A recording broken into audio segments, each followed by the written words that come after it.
now.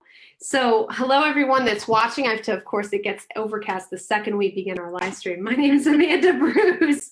I'm the Interactive Media Director for NPM, and we're here today with, you want to introduce yourself, ladies?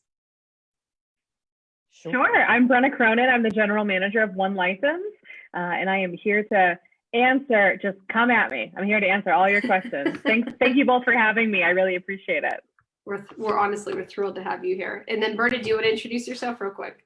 Sure. I'm Berta Sabrio. I'm the Vice President for Programming and Planning for NPM. And I have two cats visiting in my office today. They don't really visit, they really live here. But if you see them wandering around behind us, they're really interested in a lot of reprint information. So it'll be really good for them to hear. They're really interested in today's topic. That's good. Wonderful. So we're just getting started here. We're just going to wait a minute to let people get on the live stream and to get on the feed. But as we do, we want to hear from you. First off, as we start right now, we're thrilled to be connecting with you. So if you don't mind just leaving in the chat portion of the Facebook Live video that's going on right now, where are you watching from today? And what do you want to know? What do you want to get out of today's live stream? Because this really is meant for you. Our Thursday Thoughts at 3 series is meant to support you as we are all mostly from home right now. And we're looking at ministry in a different way. So as we start, we just want to give you a little shout out and give you the opportunity, of course, to steer our conversation. And as we wait right now, as we just kind of get set up and we start to wait for people to trickle on, Brenna, would you mind giving us just a quick introduction of how you became involved in One License? Sure. That is a great question. It has been so long. So I celebrated 4 years last month with One License. And I was hired on about 8 months before the transition happened, where Licensing Online and OneLicense.net at the time became what we now know as One License. So I was hired on from the perspective of change management, that this was the direction that we were going in. So it was really nice to be able to kind of sink my teeth into what was going to be and what still continues to be a massive project. I have a lot of experience in arts administration. I got my master's from Northwestern. Just completed that this past year, which was really awesome to be able to balance that at the same time that I was working. It's been a really wild ride. I mean, when I think about what the website was, what the company was 4, 5, 6 years ago, I mean, it's astronomical, the changes that have happened. I'm so proud of my team, my creative team, our executive team, my IT team. This is not a one-person operation, and I would never claim that. We're dedicated to our customers. I think there's a real sense from our entire team of being education forward, right? So not all this big, scary compliance police car kind of stuff. We're really here to be educators. We're here to help you. We know that you are looking for solutions to the things that you already kind of naturally feel called to do. And we just want to be able to provide a way for you to do that legally and appropriately and all that jazz. So I'm in Chicago. I work in the Chicago office. I work remotely a lot as well. We're a global company, so we don't stop. This is a 24-hour business at this point. Australia, New Zealand, we have a huge conglomerate of license holders out there, and then also now in the UK as well. So it's a pretty wild ride, and I don't know. I think I'm kind of grateful sometimes that I have the energy and the stamina that I have, because this thing is just it just doesn't stop. I'm sure, and especially now, I'm sure it's ramped up even more. So as we start right now, for those of you who are just tuning into live stream, we're going to get into the meat of the topic today right now. But as we continue, please feel free to put any comments that you have in the live stream that's going on right now on Facebook Live. I will be moderating that as Brenna just talks a little bit about what One License does, as well as copyright licensing in general. So I'm going to get out of your way, Brenna. I'm actually going to take my camera off so everyone can watch your presentation. And feel free to put comments in our Facebook page and take it away, Brenna. Okay, sounds good. Thank you again, Amanda and Berta and all of NPM for having me. I really, really appreciate it. I'm going to give you guys maybe about a 15-minute or so overview of the website in general, but then also some specific highlights that I would love for you to be aware of, kind of as we're turning the corner into this new normal. Oh my goodness, this new normal, I guess. I know that for a lot of you, the idea of streaming your services has been something that's been, you know, kind of in the back of your minds for a while, something that you thought about doing, that you considered doing, that you thought, okay, well, one day when we have the capability, or we have the technology, or we have, you know, that one other person that we're going to hire to make that happen, right? I know at least for my parish specifically, there was always the thought that, hey, this would be a really great way for us to engage with our congregation, but it always seemed like this really far off idea. And unfortunately, that's not the case. It's here and it's now. And I think that's part of the reason Amanda commented on us being busier. It's true. I would argue somewhere in the realm of 5,000 email inquiries in the last couple of weeks for our team. We're a small team. We are a mighty team, but we are a small team, and it has been a lot for us to juggle. So perhaps also I might just thank you all for those of you who have sent us in your emails and your questions. Again, we're here to help. We're here to guide. We're here to educate. And I promise that we are so close to catching up on all of your inquiries from the last couple of weeks. So I'll give you a little bit of an overview of the website here. So give me just a second to start my screen sharing. I want to give you guys all an opportunity, if you're new to our service, where you can kind of find a couple of things that would be most helpful for you to get started with right away. And then we can, you know, dive into more of your more specific questions that you all might be having here in just a couple of minutes. So onelicense.net is the website, onelicense.net. If you are brand new, and you have no knowledge of us and you've never used our service before, I would take a look at the How It Works page, and then I would also take a look at the Options and Prices page. So One License offers copyright reprints of congregational music from the 300 or so member publishers that we work with, and then all of the catalogs that are underneath them. So if you want to take a look specifically at who we work with, you can visit the member publishers page. And if there's a specific publisher that you're looking for, you can type it in. So for example, if I was looking for OCP, which autocorrects the cop all the time on my computer, you guys, all the time, but it's OCP is what I typed in, I promise. What you can see is all of the different catalogs that they have under their service that are covered under us as well. So a great example of this is searching for Taizé. So depending on the part of the world that you're in, if you're in North America, then the titles that you report for Taizé are under GIA. And then if you're outside of North America, the titles that you report are under the community directly. So that's just kind of an internal royalty process that we have, because territories, when it comes to royalties, is a really important, really big deal. So depending on the part of the world that you're in, something may or may not be covered depending on what those territory restrictions look like. So again, the member publishers page, great option for you to search.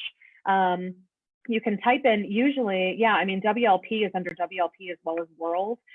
So the website is pretty user friendly, really to whatever you type in, you're gonna mostly find what you're looking for.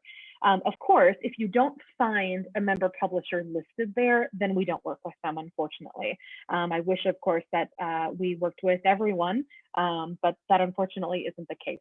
There are other licensing companies that are out there, and typically when it comes to the differences in the copyright divisions, they're working with one company over another. There are some that work with both, but that's usually what we tend to see.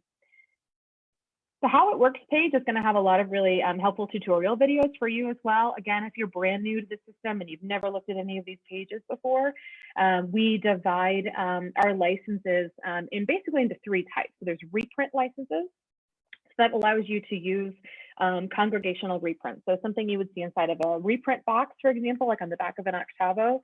So you have permission to use that through our service. Again, granted that it's from one of our member publishers, that caveat always has to be there. We also have podcasting and streaming license. We have two kinds of those now. We have the option to add on to the reprint license to bundle it. And then we also have the option of having the podcast streaming license on its own.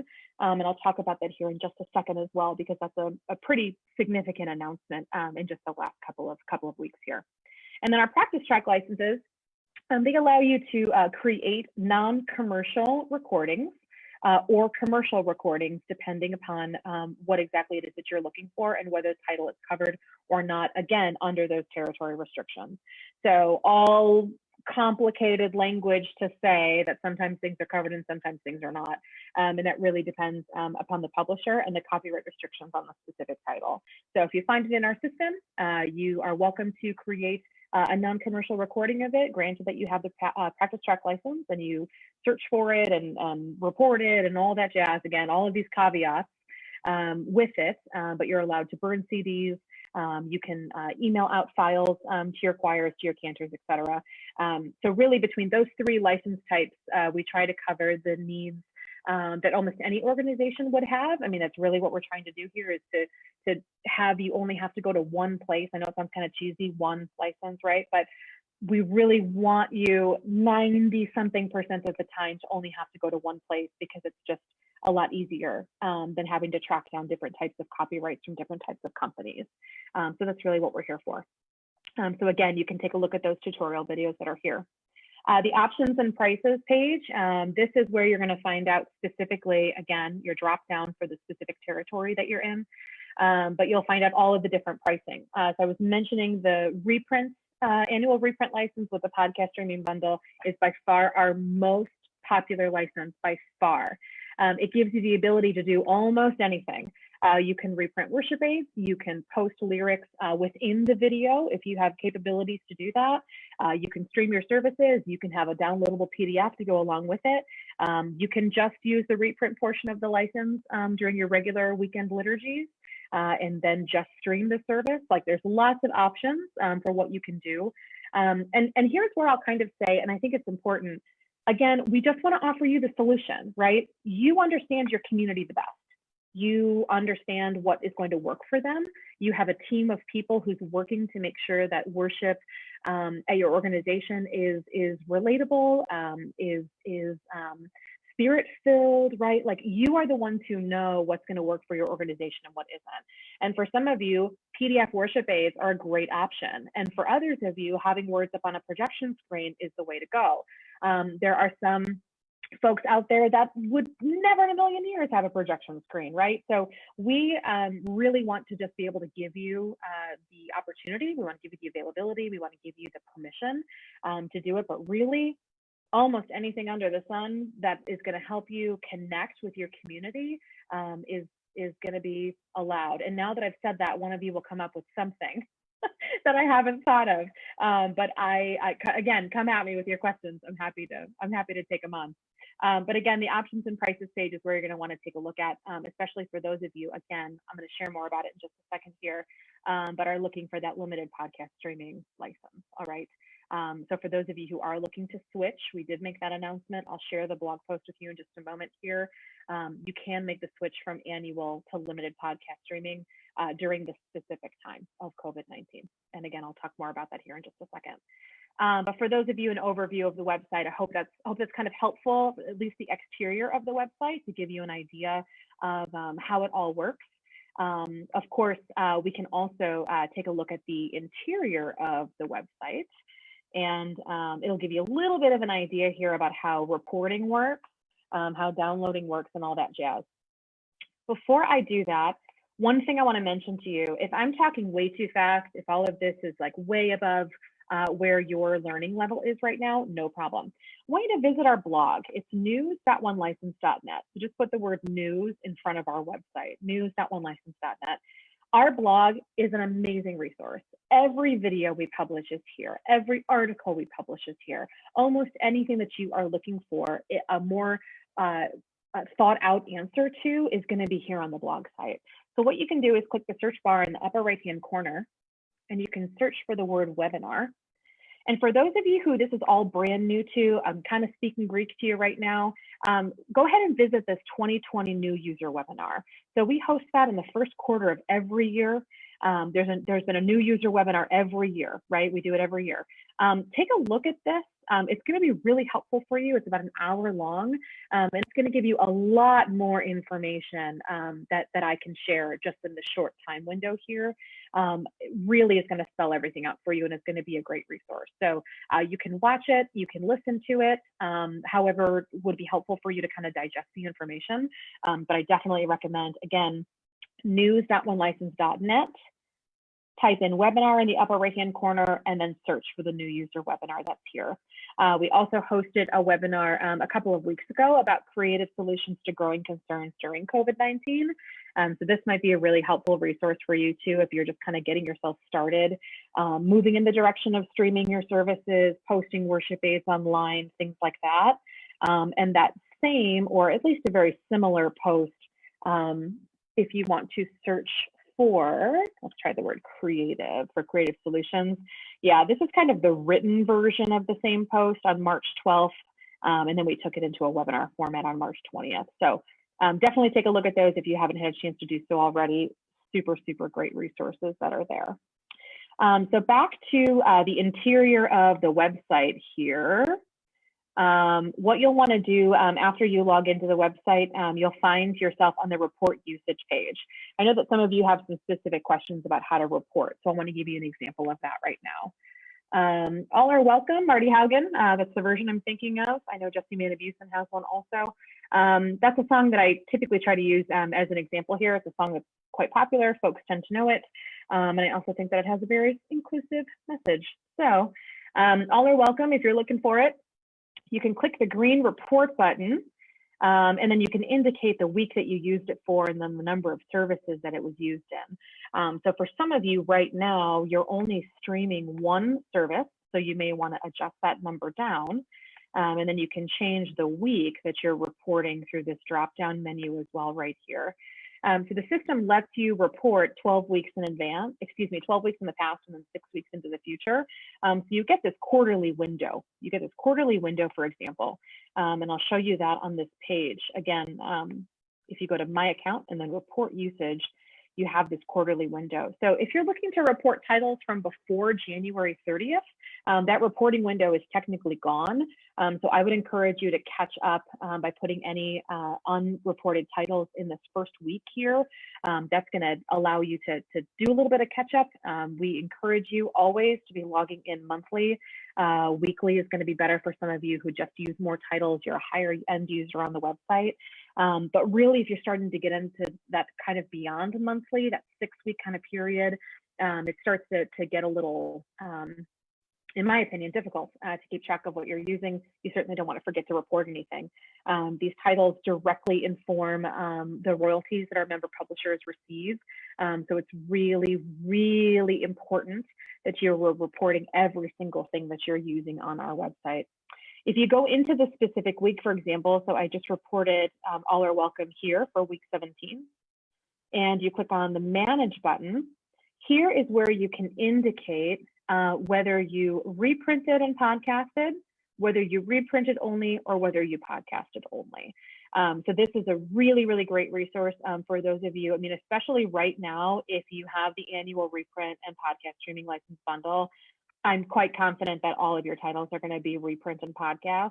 But of course, if you have the limited license or you're only streaming your services and you're not reprinting anything, then podcast only would be the option there for you as well. So it applies to the entire week. So if you're having a hard time deciding which option you should choose, I recommend choosing reprint and podcast because then it will be the most inclusive of all of the songs that you've included for that specific week. So there's a little bit of insider information for how you can report and make sure that you're staying on top of your reports.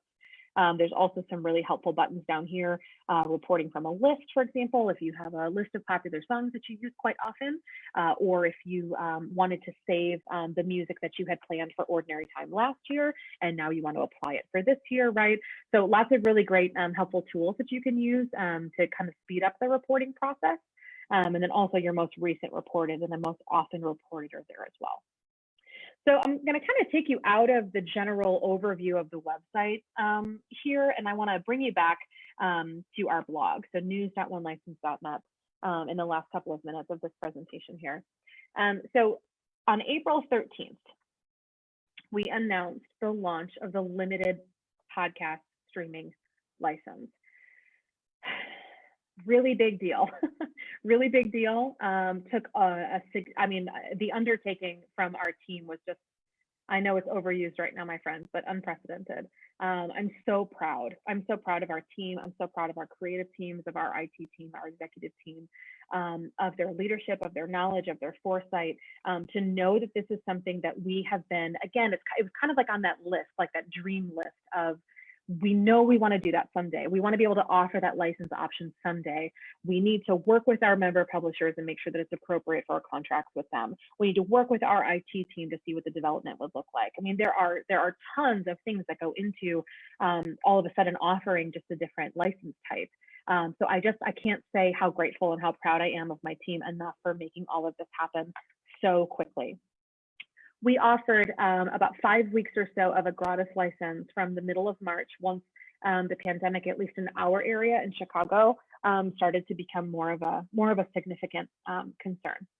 And that gratis license took everyone through April 15th, so through the Triduum and the Easter weekend. Now your options, you have a couple of them. You can continue on with us. If you had any of our licenses, you're welcome to continue on. You're also welcome to cancel.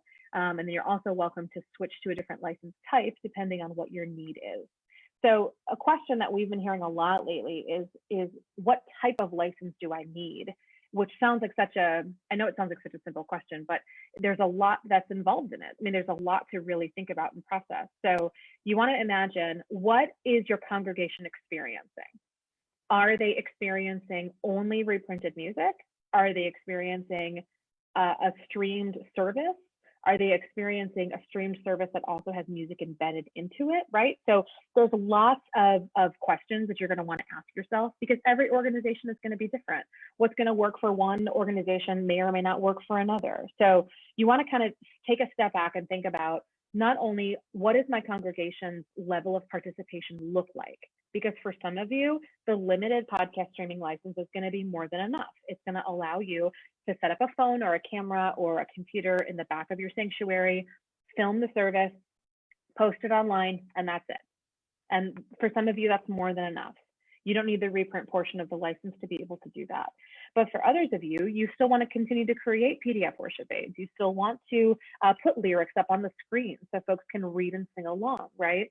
So I think it really depends on, number one, what you want the congregation's experience to be like. And then I think it also depends on what does your organization's capacity look like. So my parish right now, we're just streaming the Liturgy of the Word. So we're not doing a full mass. We're just doing the Liturgy of the Word. So it allows folks to be able to experience the Psalm every week. So that is sung, and the reprint box is posted, right? And then the readings are included as well, but there's no other part of the mass that's being streamed. So that was a decision that our parish made that was going to work best for us. So again, work with your local leaders, work with your neighboring parishes, figure out what's going to work out best, and then figure out what license you need from there. So I definitely recommend visiting this page, the announcement about the limited podcast streaming license, if you need more information about what this looks like. With the limited podcast streaming license, you cannot, my friends, you cannot reprint music, reprint lyrics, reprint text. It's not permitted under this type of license. So this is really just someone in the back of your sanctuary with a camera or a computer who's filming the service. That's it. Also, for those of you who are looking to do this, it's the same price as the annual. So if you want to switch back and forth, I mentioned that earlier, you're welcome to. But if you're reprinting in any capacity, the reprint license with the podcast streaming bundle is going to be the best option for you. All right. So again, as I kind of close out this specific time here, overview of the blog, take a look, news.onelicense.net, super helpful resources. You can search for, relatively almost any word copyright related that you would be looking for, and you can find an article on it. But as I kind of start to turn the tables back over to Amanda, who I know is kind of fielding some of your questions while they were coming in while I was presenting, I do know that there were some of you that had asked very specific questions ahead of time. So again, before I take it over to Amanda, I'll answer some of those really quickly here. So there was a question that came in about how to report music from a live stream versus pre-recorded masses.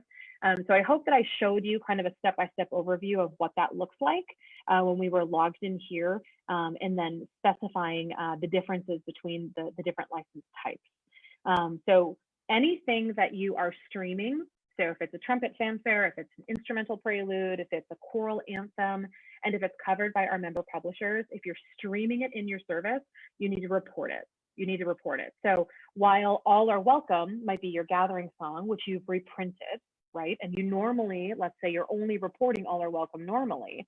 Now you're also reporting All Are Welcome along with the instrumental prelude, along with, right? So anything that the user is experiencing, or the congregant or the audience member, I know it's not a performance, but like any person on this side of the camera or of the computer who's experiencing something, you want to make sure that you're reporting it so that way they're aware of the specific copyright information, they're aware of the licensing information. Let me rephrase, you're reporting it so that way the publisher and the composer and the author are receiving the royalty.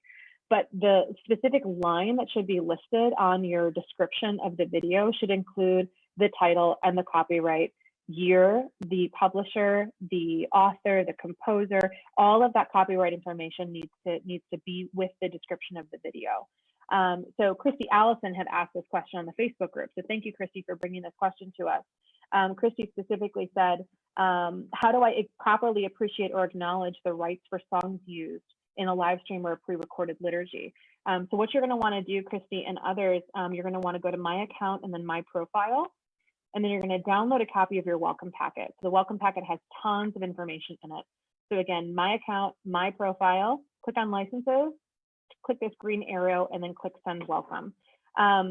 Super helpful information in here. The terms and conditions of the license are here. The helpful instructions document is here. A copy of your invoice or statement is there. The terms and conditions of the license are going to give you the specific information that you're looking for. But we have an expectation that if we're watching one of your videos that you've posted to YouTube or Facebook or wherever it happens to be, that in the description of the video or on a slide at the end of the presentation, so it must be in one of those two spots, you've indicated line by line. So not just all of the music used here is under permission of one license, and here's the number, and then all rights reserved. That's what we expect for the licensing information, but the copyright information needs to specifically state each of the songs. So I would expect to see All Are Welcome, copyright GIA Publications Incorporated. I would expect to see Marty's name. I would expect to see the year that it was brought into copyright. And then the next line would indicate the next song. So it's really, really important that each of the songs that you use are specifically indicated in the description of the video or on a slide at the end of the presentation. I hope that's helpful, and I hope that it makes sense as to where you get that information from. Again, the welcome packet. We're also happy to send you a copy of it if you want to send us an email, but it's obviously faster for you to just download it yourself from the website. So that's answering how to properly acknowledge the rights of songs in either live streamed or pre-recorded liturgy. So I hope that's helpful.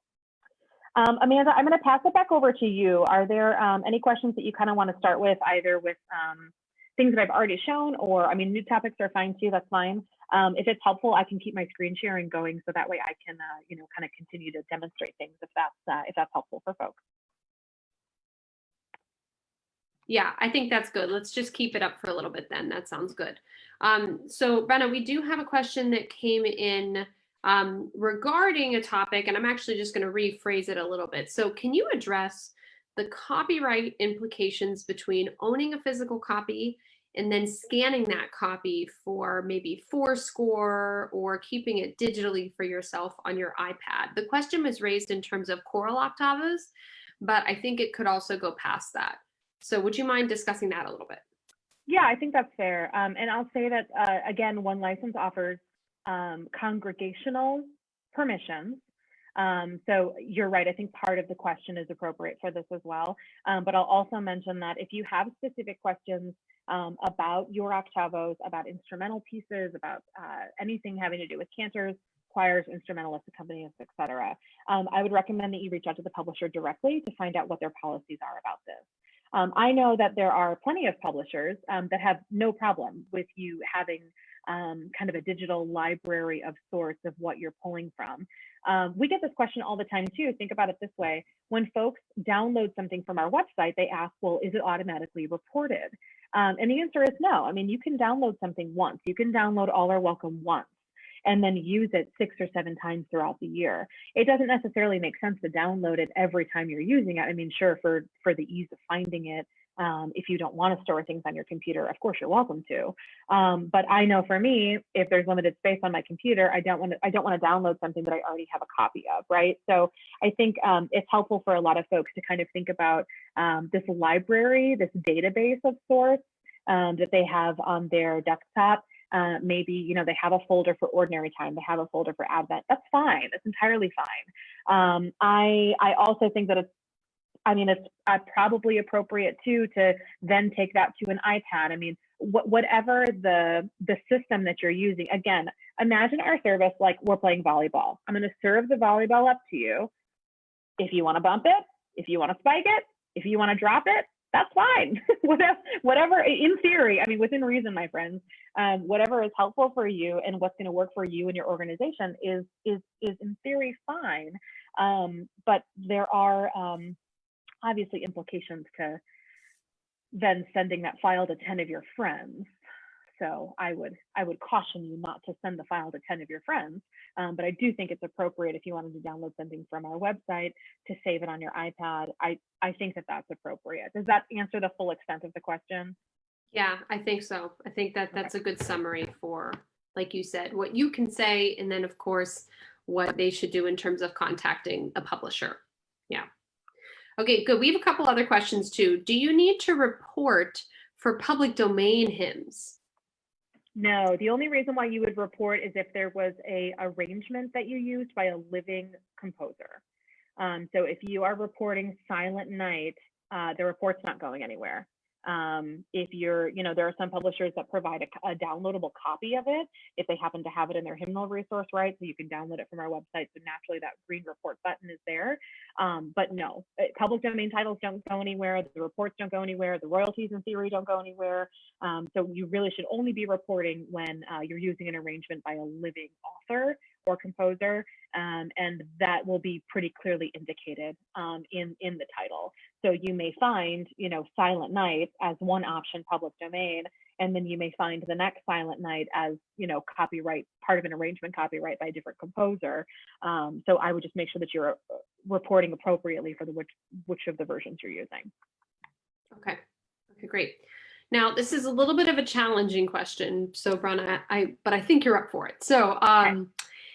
Do you have any resources maybe on the blog or documents, facts or figures for pastoral musicians who are watching who have staff or clergy who might be resistant to investing in a copyright license right now because of financial difficulties with COVID-19?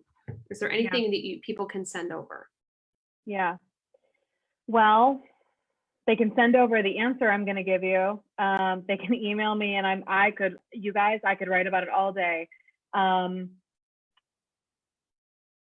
my goodness, we have 80,000 songs in our catalog, 80,000, and the number grows every day. There is no hymnal, there is no missalette, there is no resource that's going to have 80,000 titles in it. So while we love those resources, my parish uses them, it's not always going to give you access to the fullest breadth of music that you can. If you have a hymnal resource, it may have, you know, a couple hundred pages, 1,000 pages in it. It's not going to have 80,000 titles. So while I don't mean in any way, shape, or form to speak negatively about those resources, again, I use them every weekend myself.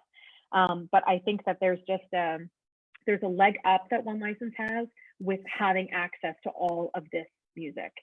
Of course, that's like the compassionate answer, right? Like that's like the plea of like, look at all the amazing music that you can use, and look at the full extent of you know, the library of current music that's being used, right? Like that's like one part of that answer. The other part of that answer is if you're streaming your service, you have to have a license. It's just not an option to not have a license unless you're using public domain music entirely, right? Then of course you don't need a license for that. But I would try to understand maybe the perspective of where your pastor or whoever the person is, of where they're coming from. Are they coming at it from a place of, well, no, like we think that we have enough repertoire. We don't need more repertoire. Okay, well then the limited podcast streaming license might be a great option for you because you already have everything that you need. You don't need to reprint anything on the screen. You don't need to provide a worship aid for your folks, right?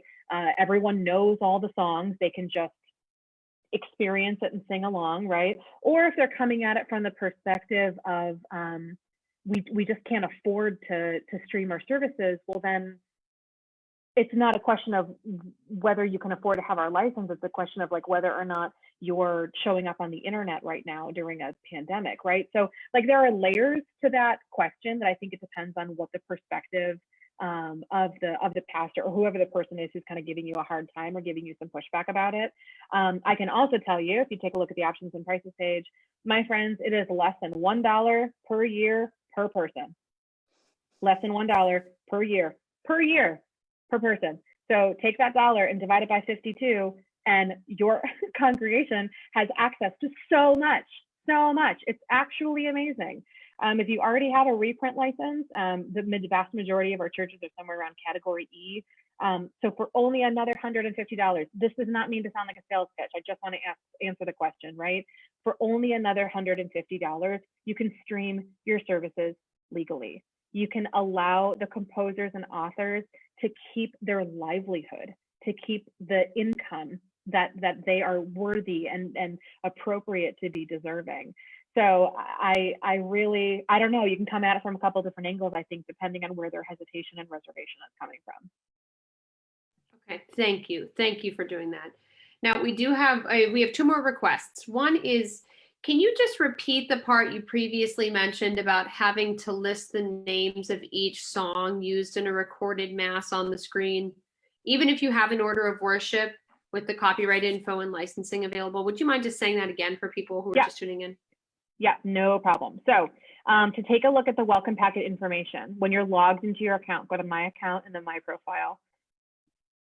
And then what you can do is download a copy of your welcome packet. So this is going to send a copy of the welcome packet to all of your users on your account. And I shouldn't say download, I should say email. So it now is emailed and it's going to show up in my inbox.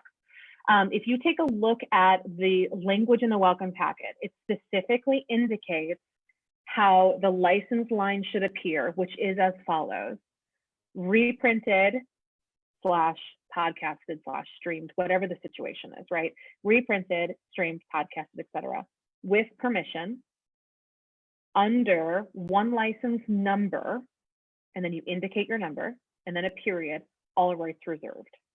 The all rights reserved piece is really important because if you are creating a funeral booklet or a wedding booklet and Aunt Julie wants to take it home, Aunt Julie is more than welcome to do so. It is a memento of the event. I would imagine for a wedding or a funeral, it's a significant memento for that person to keep. They have every right to do so, and the church does not have to worry or panic about having to collect all of those programs. That's just never going to happen, right? So all of the rights are reserved to the organization. If Aunt Julie takes it and she wants to do something else with it, it's not the church's fault. That's on Aunt Julie, right? So everyone's got an Aunt Julie. I'm sorry if you're Julie and you're listening.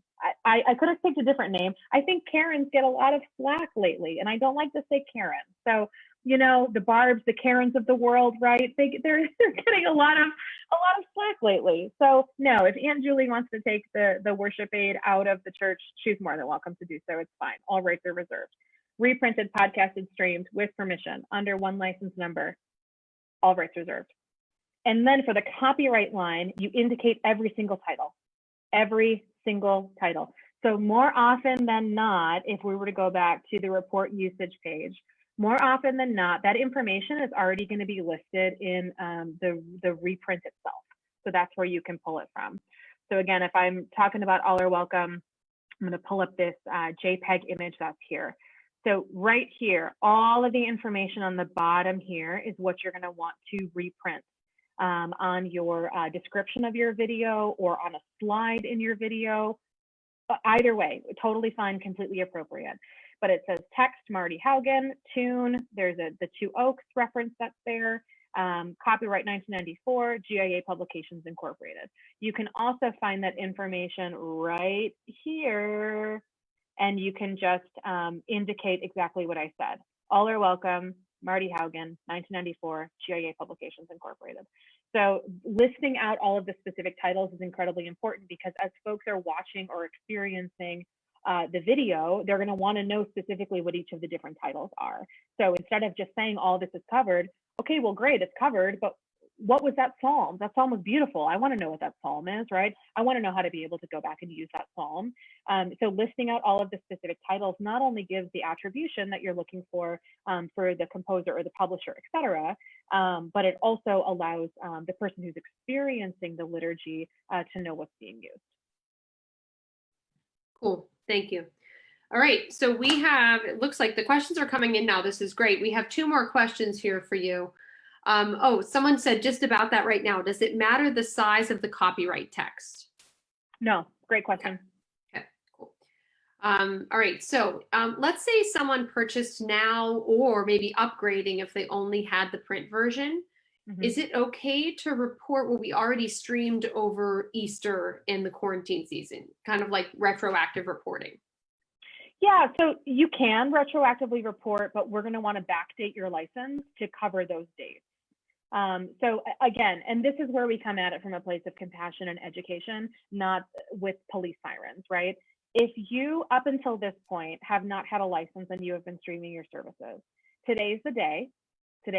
Right now, immediately after this is the day, my friends, when you need to contact us and you need to set up a license. It is the right and just and appropriate thing to do. And unfortunately, for one license, they hired a person who justice is very important to them. So I'm gonna tell you all about justice. I know these people. I have met these people. I work with these people.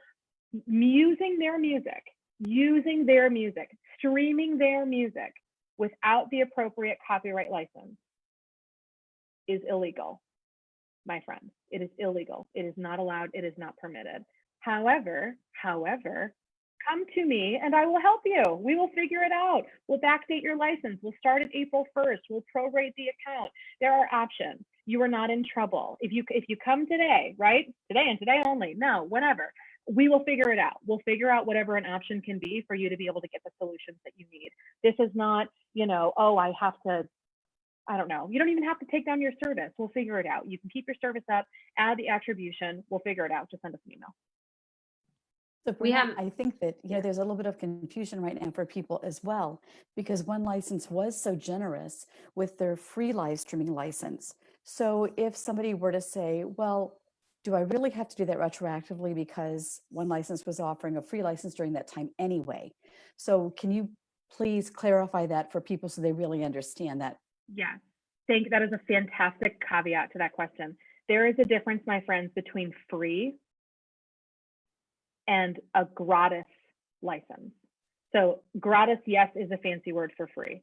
But the expectation that we had is that you signed up through our service and that you were reporting your usage through our service.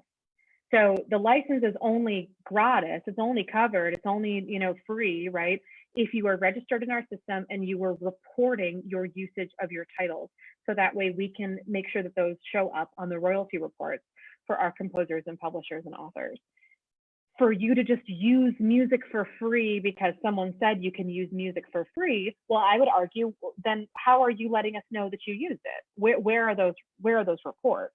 It's not just all of a sudden a free for all because there's a pandemic and it's a free for all, right? I mean, that wasn't the case here. So I think it's really important for folks to have been registered on our website and to be reporting their usage, because otherwise, I keep coming back to the all are welcome example, but otherwise, how does GIA, how does Marty know that you've used his piece? And rightfully so, there's a royalty that's owed there. So Berta, does it answer the question? I mean, there's a difference between like a free for all and then also registering on our service and using it appropriately. I agree. Yeah, I think that's a great thing for people to recognize, and also that understanding that free license was covering time from March into April. So making sure that they speak to you and get that time zone changed in their licensing. Yeah, thank you. That's a great question. All right, Brenna, we have another question coming in here, and I'm not trying to get anyone in trouble when I say this, but I'm just letting you know that this is a question. There is someone that commented that their diocese has a license for diocesan functions, but they are telling the parishes that they are covered by that license. Can you address that a little bit? Is there anything like that that exists, or is there something that this person in their local parish needs to address on their own? Yeah, tricky situation. And I hate to imagine that anybody's on their own. So if you're this person and you want to keep talking about this, send me an email, direct it to my attention, and we can talk about it. So here's where I stand on that. The license is for the named organization. So I don't want to get anyone in trouble. So it's the Diocese of Brenna. Okay. So in the Diocese of Brenna, it's a great diocese. You guys should come. It's a super great time. We have 20 parishes. We have 20 parishes that are under the Diocese of Brenna. Each of those parishes, each of those physical buildings is expected to have a license. Now, do we have options for parishes that are clustered? Of course. Do we have options for parishes that have some type of official decree of merging? Of course, of course. A priest shortage is not an example of why you would merge licenses together, but there are options for those of you who have official merges that have happened, right? But if the Diocese of Brenna holds a license, it's because we have our let's say our bishops' events that happen every so often. We have the confirmation mass that we sponsor every year for the joint parishes that happen. It's for all events that are organized by that specific office. So if there are services that are happening at the individual parish level, those individual 20 parishes, all 20 of those need to have a license. Now, if all 20 of those parishes are not streaming their services, and only the diocesan office is streaming services from a cathedral, then the diocesan office is expected to hold a larger license type because they are streaming to those folks who are experiencing the service, right? So I think it really depends on where the mass is originating from. If it's originating from the cathedral where the diocesan office is a part of it, and that's it, and it's going out to 20,000 people, great. Let's make sure your license is appropriate for 20,000 people, diocesan office. But the diocesan office saying that you can use the number at Saint whoever down the road with their own service, with their own people that they're ministering to, that's not an appropriate use.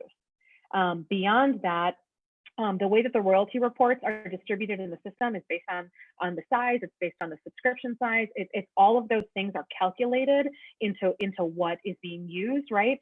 So it's really, really important that a parish of 200 people who's streaming to 200 people isn't using a diocesan license number. You need to have your own license number. So we have options. We have options for groups. We have options to cover an entire diocese. We can talk about all of those options. Again, helpful links on the blog, but I'm also happy to email you about them too. But no, I mean, the short answer is no. The long answer, you just heard it, but the short answer is no. Okay, Brenna, another question to piggyback kind of off of that. Is the podcast license based on your parish size or based on your possible streaming audience? Yep, fabulous question. Gold star to this person who asked a fabulous question. So all of our licenses are based on average weekly attendance size. So we want to think about the number of people that we're experiencing or sitting in our pews, right, before all of this happened.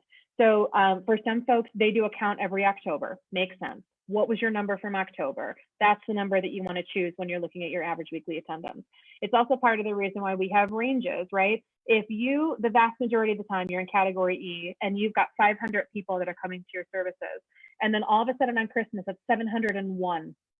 I do not want you to panic about that. That's okay. We understand that numbers go up around the holidays and they go down during the summer. College students, snowbirds, we understand that numbers are always going to go up and down. However, if you're at 699 people the vast majority of the time and you shoot up to 850 during the holidays, it's going to be really important for you to be in the next license tier, the next license category. So the same thing applies for the limited podcast streaming license. It's the average weekly attendance of who is in your physical building. And the reason is because we want to make sure that the license is equitably priced for everybody. Again, justice, equity, here I am, right? So important that the little guys are paying a little and the big guys are paying a lot. It is access, it's the number of people, it's your tithing, it's all of that roped into one, right? So each of our tiers, go with me here. I'm going to pick an easy number. I'm going to pick 700, okay? Each of our tiers, if you have up to 700 people in your organization, 400 to 700, you can pick category E. The highest number in the tier, 700, you can have up to 3 times as many people watching your videos each week. So if you're a category E, you're allowed to have up to 2,100 on average. Again, we're not going to get upset about 2,101, right? But an average of 2,100 people watching your videos each week. It's important that this number be respected, because if a video goes viral, one can imagine that the publisher or the author deserves compensation for a video going viral, right? So I know that the internet is a little bit of the wild, wild west when it comes to where videos go. So my biggest recommendation always is to host your video in one place. YouTube, Vimeo, whatever it is, host it in one place and then link out from there. So link to Facebook, link to your church newsletter, link to your church website, link wherever you want to link to, but have it all come back to one place, so that way you can keep an eye on those views. The views are what is going to determine to make sure that you're in the right category at like the extent of the category, right? But you're in person, the people who are typically attending your services, those are the numbers that you're going to want to look for. And then we're just going to give you extra permission for an extra number of buffer of people. We know that there are some that only watch the video for 5 seconds and then scroll on, and it still counts as a view. So we don't want you to be panicking about that, right? Folks watch the first 2 minutes of it, or they fast forward to the part they want to see, or whatever it happens to be. But on average, you want to think about having the in-person number be what your category is, and then you're allowed up to 3 times as many views, because we understand that some people watch for a second and then move on. Thanks, Okay, Brenda. great. That's great answer. So in a similar category, what about that the church musician who is not live streaming from church, but is occasionally maybe on Wednesday afternoon or Thursday afternoon or Friday afternoon, putting out a piece of music for her choir to listen to, maybe posting it on Facebook or doing a concert. NPM has a concert series that we're doing on Wednesdays. What are the obligations for something that isn't necessarily tied to a parish, or even if it is tied to a parish, what are the obligations for licensing for those type of performances? Yeah, absolutely. So you want to think about obviously the intention of the video. So if the intention of the video is non-commercial, intended for worship, all of that is appropriate and all of that is in line under what we do. If it is commercial, if it is paid, folks ask us sometimes, we're charging admission to our Christmas concert. Our service wouldn't cover that because it's paid, right? So we are here for non-commercial, worship service oriented types of licensing.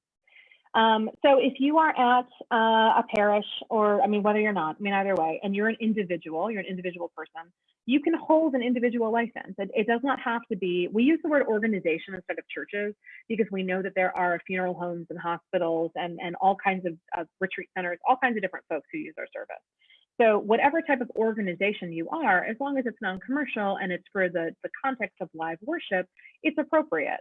So if you're an individual person who wants to host some, like a hymn sing kind of a thing on your Facebook, your personal Facebook, whether you're associated with a church or not, it's appropriate as long as you choose the right category, as long as you report your music, as long as you're only using music of those we cover, right? All of it's appropriate. I think that we want to be really, this kind of goes back to what I was saying earlier, you want to be really careful, like people are going to do it anyway. Folks are going to do it anyway. So why don't we find a way to have it be legal? Why don't we find a way to have it be within the context of what is good and right and fair and just for the composer and for the author, right? So should an individual be using a church's account for their own personal benefit? Probably not. But if they're doing it under the account of the church, I think that's a little bit different, right? We want to be really careful that we're not like lifting license numbers off of other accounts to use them for our own benefit. But again, it's like 99% of folks are going to do it correctly and do it legally. It's just the 1% that I have to offer the caveat about. So does that help, Berta? I mean, I get it. Like, people are doing all kinds of things lately, and they want to, the root of what it comes back to is wanting to connect with people, wanting to experience worship. I mean, we're obviously in an extraordinary time. So I understand. We get it. All right, Brenna, we have one more question, and then we're going to wrap up here. Is there a quick facts sheet that anyone can share with their parishes and communities? Yeah, so we have a couple of different things. If you go to our website and then click on download brochures, so this can be a really good option for you. So this US mailing brochure, this could be a good option. So this has things like the number of songs that we have, the number of catalogs that we work with. Here's a list of the catalogs, here's the prices. So this would probably be a good starting point for this. I would typically offer that we can mail you a hard copy, but of course we're all working remotely, but you can certainly access this. I would also argue too that you can access the FAQ page. So again, if you go back to our website, scroll down to the bottom, the FAQs can be really helpful for folks who are looking for just like super general information. So for example, how are podcasting and streaming different, right? This is a really popular question. What is covered, what is not covered, right? So if you're looking for like quick facts like that, I would take a look at the FAQ page. If you're looking at quick facts like pricing, numbers, what we cover, etc., I would go to the footer of our page and click download brochure. And then that can kind of start the conversation. I know that for some of you, you don't have a podcast streaming license, or you don't have maybe a license at all at this point. And if that's the case, I would use those resources to your disposal so you can have the conversation with your leadership at your organization. Ultimately, I think that what we're all trying to do here is to connect with our organizations always, but obviously during this season, it's a little more pronounced, it's a little bit more urgent. Like, there's a little more urgency in wanting to connect with people, especially during the Easter season. Oh my goodness, there were some beautiful Triduum masses. I mean, think about it in I don't know, slightly positive. Not that a pandemic should have anything positive about it, my friends. That's not what I'm saying, but it was so wonderful to watch so many different Triduum services. Oh my goodness, I got to go to anywhere I wanted to on Easter Sunday. It was amazing. And I got to just watch it and experience it for my own personal self, right? Not because I was checking up on your license numbers, even though I do that at times when I have extra time, which is not right now in the middle of a pandemic. But there are wonderful, beautiful parts of all of this. And I hope that some of you have been able to watch each other's services, to give feedback, to talk about best practices, right? How can you improve things? So again, I can talk about all this stuff all day. I know we're probably at time, but email us, ask us your questions. We're happy to help. Again, we're coming at this from a place of education. We're here to educate. We're here to help. We're here to guide. We're here to minister. We're here to lead. We are not here for police sirens, my friends. That's not why we're here. And Brenna, even while you were talking, some really good questions came in. And so just one more time, if anyone has any specific follow-up questions they want to ask you and the team specifically, what's that email address they can use? Yeah, info, info at onelicense.net. info at onelicense.net. And if you want to put NPM Facebook Live in the subject line, I can kind of highlight those, and I can be aware that we had already kind of started the conversation, so I know kind of where your knowledge is as we pick up the conversation. Again, NPM Facebook Live, something like that in the subject line. I'll keep an eye out for those. Again, I'll be very transparent with all of you in case you missed it at the beginning. We've gotten somewhere, I would say, close to 5,000 emails in the last couple of weeks. And our small but very mighty team is doing our very best. And we really appreciate the added patience that some of you have had for a turnaround time to your email. But for those of you who are part of this conversation, I will do my best to be mindful of any of you who have follow-up questions specifically about this. Again, info at onelicense.net. We're happy to help anytime. Awesome. Brenna, this has been fantastic. People on the Facebook feed, and I'm sure those who will watch the replay have been super grateful, and we have been very grateful too. Thank you for your time on this topic today. It's a topic that I think, honestly, we could have a weekly or monthly refresher on because it's so critical, especially at a time like this. So, Brenna, thank you for your time today. We're really grateful. You're so welcome. It was an honor and a pleasure to be here. Berta, thank you as well. I know NPM is an amazing leader. They are so good. You all, I shouldn't say that. You all are so good at providing information, providing access, providing resources. It is so, so awesome for us to be able to partner with you guys in this way. I mean, just way to go. Everybody's doing it. You know what? Wherever you are, you're great. You're doing great. Everybody's doing great. What a crazy time, my friends. You right now, you're doing great. Whoever you are, you assume best intentions, right? You're doing a great job. So thank you again for both of you having me. I appreciate it. Thanks, Brenna. It was a pleasure to have you with us today.